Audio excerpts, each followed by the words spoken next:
Hey everyone, Ruben here, Kindred Dog PDX, and this is our maiden, or I guess semi-maiden voyage of our new question and answer show that'll be done every other Saturday. Joining me is my brother and assistant trainer Shane, and he will be reading off your questions, and I will be answering those for you. Today we have 5 questions, four from different people, and one has 2 questions that they were pulled from a little while ago of someone just asking some questions on some posts. So we're going to include those because I feel it's some pertinent information. Okay, so ready to get started now. Shane, if you read the first question, please. Let's go.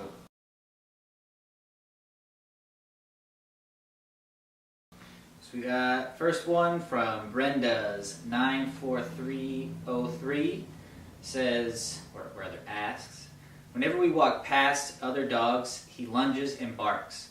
How do I get my dog to listen or pay attention to me when there is another dog barking at him? Good question, Brenda's. So we're going to start off with just answering the question as is. And then I'm going to just probably dive into, because I got some notes here. So there's a couple things that you want to look at. You know, first would be, are you giving some space between the dogs? Between your dog and the barking dog, right? So the reason why space is important is because the closer the dog is to the trigger, the faster they're going to react, right?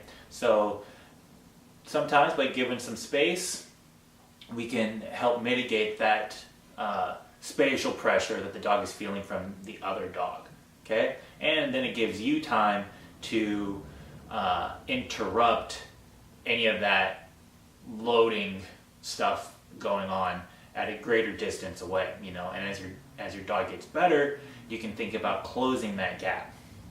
Now, even with that being said, like, I don't really walk my dogs really close to dogs I don't know. You know, you don't know that dog, you don't know what could happen. So, I mean, typically we go out to the street. You know, if the dog looks really ornery coming towards us, I might even just cross the street. But, you know, that really just tells your dog, like, hey, I got your best interests in mind. We're just going to walk past this dog. Now, I'm still going to hold my dogs highly accountable, you know, so just because we're walking into the street doesn't mean you can still react or look or stare hard or anything like that. Like, I'm still going to address those moments, but I'm not going to thread the needle and, oh, you know, I'm going to walk my dog past this dog on the same sidewalk and all of that. It's just not worth it. You know, you don't know that other dog.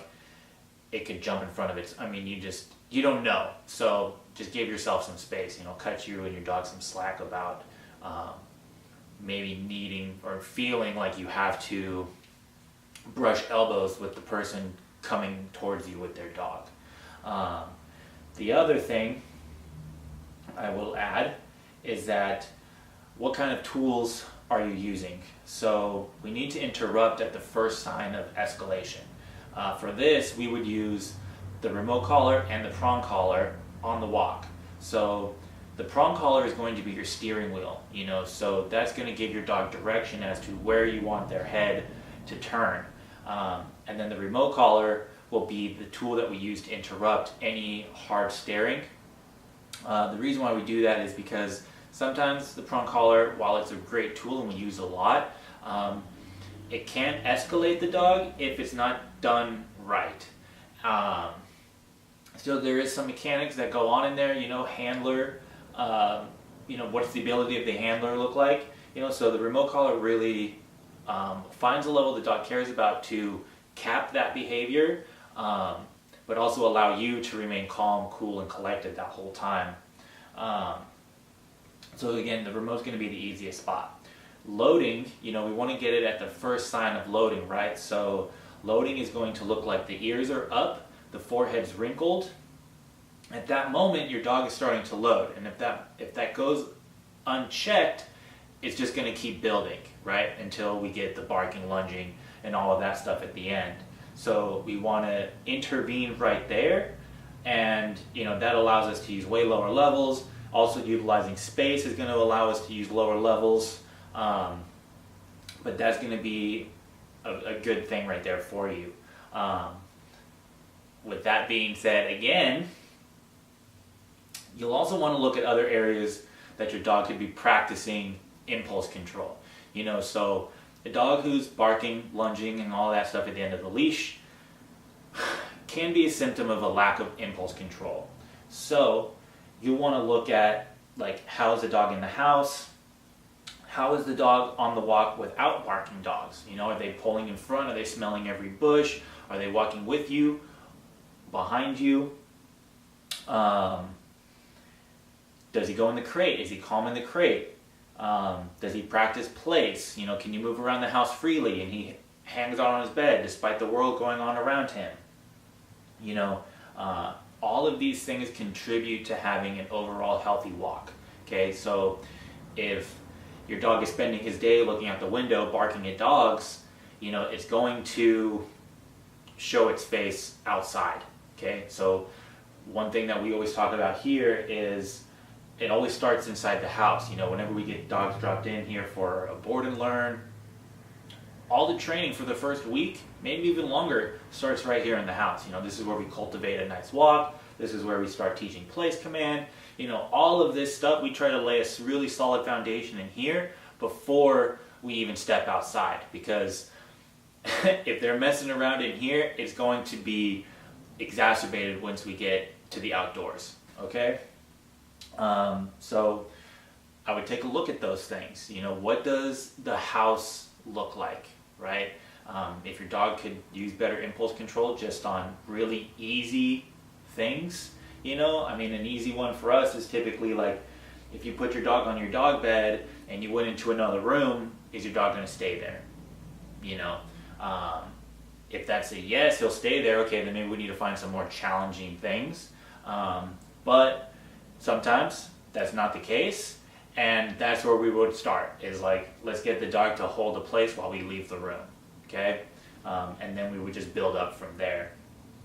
So just to wrap this up, the behavior issues are typically symptoms of another issue. So let's take a look at the things that I listed and check in and see where you and your dog are at with those.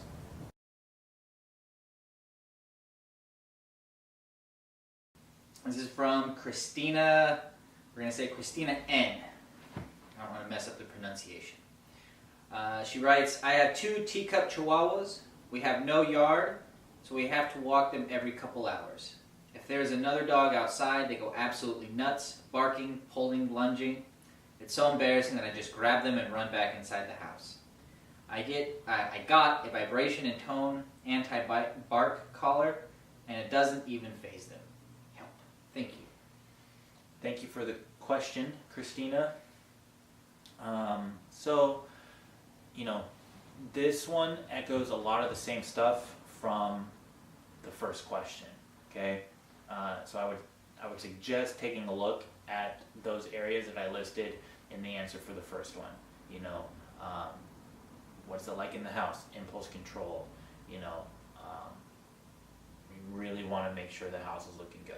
Okay, and I would go further and suggest that you work each dog separately. So, I know it's going to be a lot more work for you to take out each dog separately for their potty breaks, but that's going to allow you to just handle the situation better. Rather than having 2 dogs going nuts, we only have 1 dog going nuts. So that's just going to make it easier for you. The other thing that could help by doing things separately is that maybe the dogs are feeding off of each other. Maybe one starts barking and the other one follows suit, because we're not intervening with the dog who started barking. So sometimes if we can address a dog who's barking, the other one stops because, oh, hey, we're not doing that anymore. Okay, so you might try that out, take them out separately. Maybe one doesn't bark. I don't know, maybe they both do. Either way, it's just going to make it a lot more challenging for you if they're both out there doing their thing. Okay? Now, again, going back to the, you want to take a look at the other stuff that I mentioned in the first question. That's like our foundational stuff. If your dog's having a hard time doing those things, we want to tackle those, and again, work your dogs separately, right? It's going to be a lot more easier on you and a lot easier on them for you to teach them what you want them to do instead, okay? As your dogs get better and you feel they're improving, then you can start to bring them together, but then I would even do that in certain situations, if it's still for the walk and all that, I would probably do things separately until they're in a really good space. But, working them out on plays together, all of that stuff helps build impulse control, name recognition, all kinds of things, okay? But that requires a lot of time. The other thing, I think I mentioned this in the other question, taking a look at your tools, what are you using? Are they on harnesses? Are they on a flat buckle collar?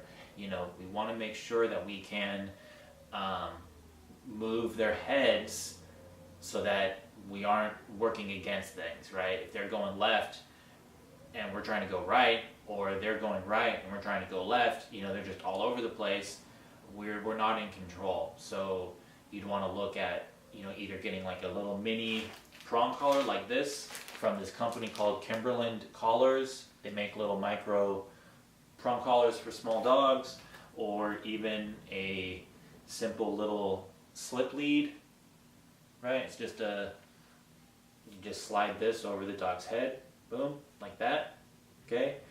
Make sure it's high up on the neck, right behind the ears. This is going to give you more control, okay? Power steering, right? Just because we can drive cars on manual doesn't mean we want to, I don't even know if they make those anymore. And maybe you remember driving a manual car. I sure do. It's not that long ago, and it was a pain in the butt. So the same thing would be said with our dogs, right? If they're just constantly doing their own thing and they're not following us, that speaks to more things. So take it slow, take a step back, do things separately, get your dogs into a good space, then start to bring them together. I would probably ditch the vibration and tone collar since it's not helping you. And if you do want to go the route of remote collar work, I'd get a mini educator from e-collar technologies, because they're the best collars. We use them. That's all we've ever used. And yeah, just take it slow and just take each thing at a time, okay?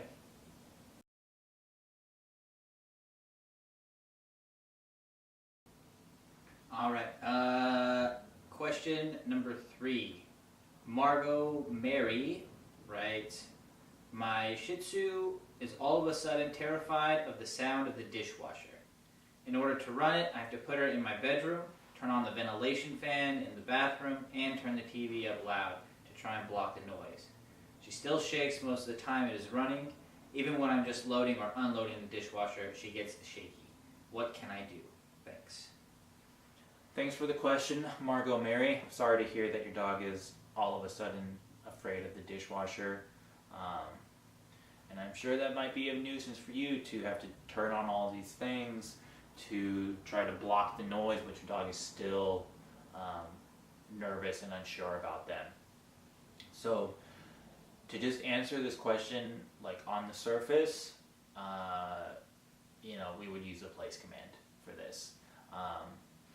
But again, I would take a look at the other areas I mentioned, like in the first question. This goes back to this idea that, or to the thing that behaviors can be outcomes of underlying issues, right? So, just going back, if a dog knows place and they know the boundary of place, sometimes that can give them enough security to just ignore the sound. They know that, hey, I'm supposed to stay here. None of this stuff is going to affect me. I'm just going to chill out, right? That can definitely happen, but that does require training the place command, okay? The place command does tell them, like, when I'm there, I'm okay. The humans have it under control, right? If we look at the dog, and if they're going through life making decisions on their own, she's going to choose to listen to her fear because that's what she's maybe done before in the past. So we get her to hold the place. We can actually help her to override that fear response, right? And then work through it and eventually become desensitized to this sound. You would probably still see shaking from the cot even while working through that, but don't be alarmed. That is just her coping with the stress. She can't flee anymore, so we blocked that. So now she's just working through the motions of going through to the other side. Once she sees that, oh, the dishwasher doesn't do anything, doesn't mean me any harm, we're showing the dog that they can just relax when this thing is going on. We have a dog, a personal dog of ours, Mayawa. Maybe you've seen her in photos, but she used to run towards the fire alarm when it would go off. And really what stopped that was the place command.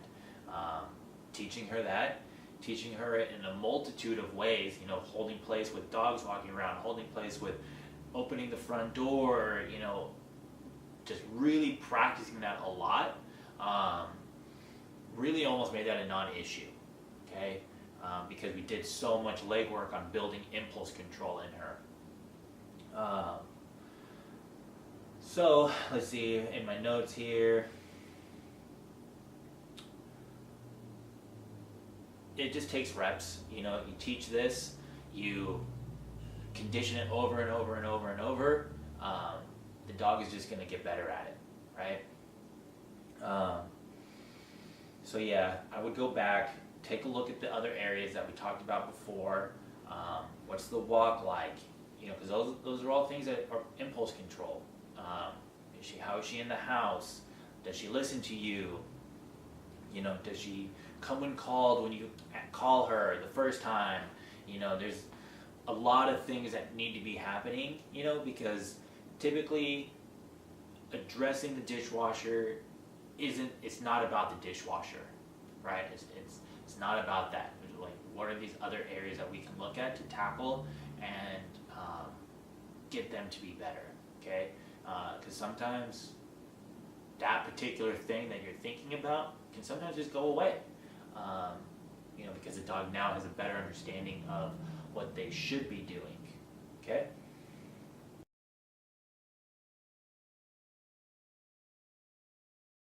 All right.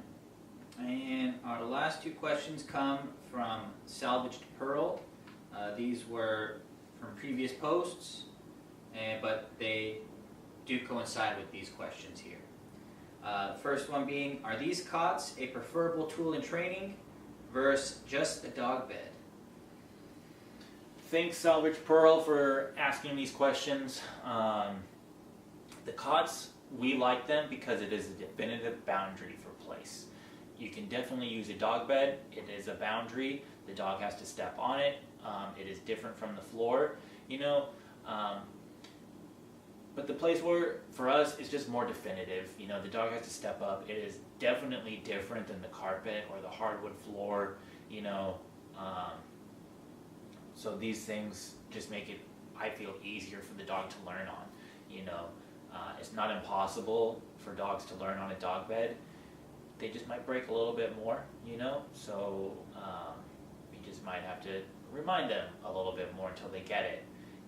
The other thing we like about these is that they clean easily. If there's any accidents, if a dog pukes on it or something, a little bit of soap and water, spray it off outside, call it a day. We used to use the dog beds and stuff, and after washing them, if they got dirty, the insides would just get all messed up, and eventually they're just like all tangled up and stuff, and it just really wasn't like a dog bed anymore. So we use the cots for that reason. You know, plus we have multiple dogs, so I take them with us when we're traveling, and they stack all nicely. So I don't have 3 huge dog beds like taking up the whole back seat of the truck. It's just a nice little section. You know, I guess that depends on how big your dogs are. You could take it apart. You could take it apart, you know. But yeah, so the cots, they're definitely not necessary, but they do help, I believe. The cots we get are from a company called 4 Legs, 4 Pets. But you can order probably all kinds of different ones off of Amazon or something like that. Cot's a cot. We like these. I like the way they look.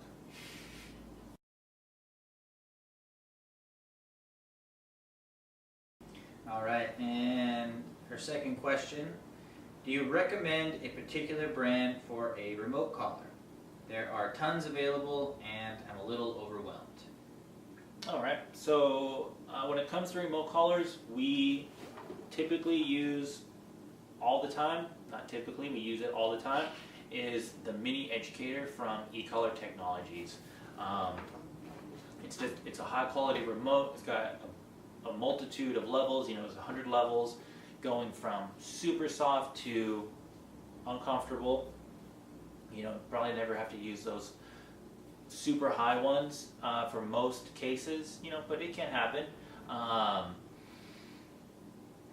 It's just a quality remote, you know, and you can get some crappy ones off of Amazon, cheaper ones from big box stores and whatnot, and I find the stim to be really harsh with those. You know, level 1, I can't feel it. I don't feel it till like level 10. But some of those cheaper ones, you know, level 1 is a no-go, you know. So this gives us a lot of variety, a lot of leeway in finding the right level for our dog, you know, rather than going in way too hot, which is usually the case with those other dogs. They're very much punitive based, where these ones, you know, are more communication based. It's a tap on the shoulder. You know, if your dog is 50 feet away from you and you're like, fight up here, it's a, you know, tap on the shoulder to get the dog to come back to you. You know, with this collar though, it does require foundation training, right? So even with this great collar, we don't suggest just putting it on your dog and start pushing buttons. You know, do your research, get a video that teaches you how to do this, hire a professional to help you with it. It's a great tool, but it can definitely be misused because it is a little nuanced, you know. So if you're starting this process with this, take it really slow. Take it even slower than what you think is already slow. There's no rush in dog training, okay? Enjoy the process. Just get out there every day and do something. There's no need to rush. And that goes with everything, okay? You don't need to... Rome wasn't built in a day. Your dog isn't going to be great in a day, a week, a month. It's like, it's going to take time, and you're just going to see little bits of improvement each time, okay? So again, we use the Mini Educators. These are good for dogs all the way to like 5 pounds. We've had them on Pomeranians, little Chihuahua, Jack Russell mixes. I mean, all kinds of small dogs. For a while there, that's all we had, small dogs, like 25 pounds and under. And they all left here on a remote collar. And they were all jazzing through the house, recalling, you know, all kinds of stuff. Being outside on a long line, recalling, all of that. So these are the collars that we use. The other company that's out there is called Dogtra. I've never used one myself. I have had colleagues who use them, and they like them. You know, it's the same kind of concept. 100, actually I think the Dogtra has like 127 levels, but that's what you really want. You want to have a good range to be able to find that perfect number for your dog, okay?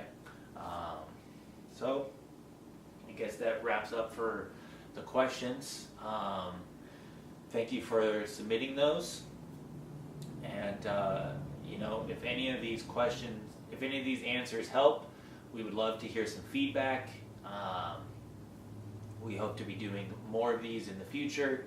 And just look for the post for submitting questions, and probably get those answered up. And I hope you all enjoy the rest of the Saturday. We'll talk to you next time.